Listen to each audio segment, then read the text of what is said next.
Catherine. Saya Putra. Saya Priscilia. Saya Fiona. Di sini kami akan mempresentasikan mengenai literasi pengendapan argentometri menggunakan metode Mohr.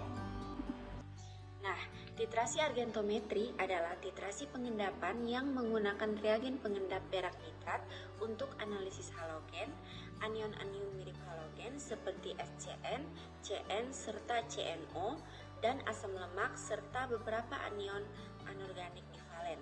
Dasar titrasi argentometri adalah reaksi pengendapan di mana zat yang hendak ditentukan kadarnya diendapkan oleh larutan baku perak nitrat atau AgNO dan indikator kromat. Zat tersebut misalnya garam-garam halogenida yaitu Ci dan Br, sianida, tiosianida, dan fosfat. Titik akhir titrasi ditunjukkan dengan adanya endapan yang berwarna.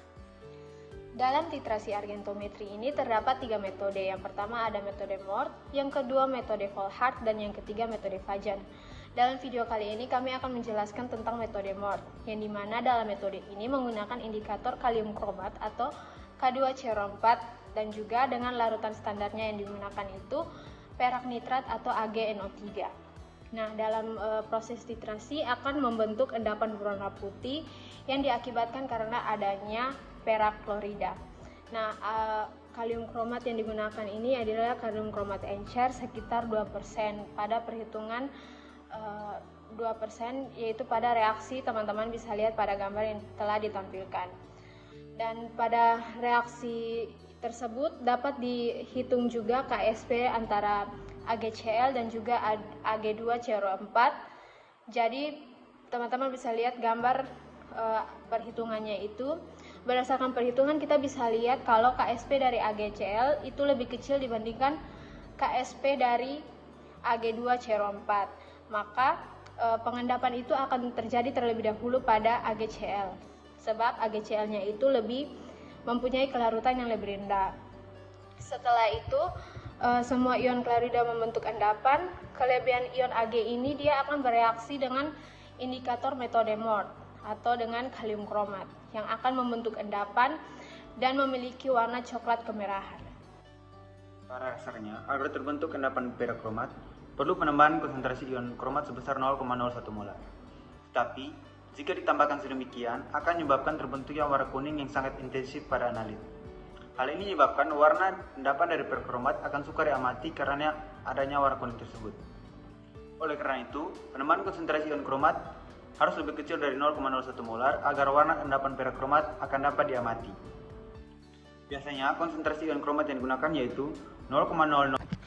Pada titrasi argentometri metode Mohr ini harus dilakukan pada pH berkisar 6,5 sampai dengan 10. Hal ini dikarenakan ion 49 kromat merupakan basa konjugasi dari asam kromat. Jika titrasi dilakukan dengan pH di bawah 6,5, maka ion kromat akan terprotonasi dalam bentuk HCrO4. Ion tersebut selanjutnya berubah menjadi ion kromat, dan kromat inilah yang akan mendominasi di dalam larutan.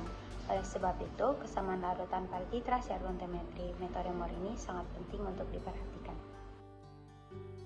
Selama titrasi dengan metode Mohr, larutan sampel harus diaduk dengan baik untuk mencegah terjadinya kelebihan titran yang menyebabkan indikator mengendap sebelum titik ekivalen tercapai dan dioklusi oleh endapan AgCl yang terbentuk kemudian, yang mengakibatkan titik akhir yang diperoleh menjadi tidak tajam.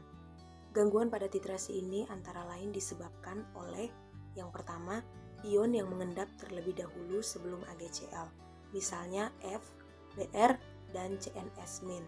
Yang kedua, ion yang membentuk kompleks dengan Ag+, misalnya Cn-, NH3 di atas pH 7. Yang ketiga, ion yang membentuk kompleks dengan Cl-, misalnya Hg2+.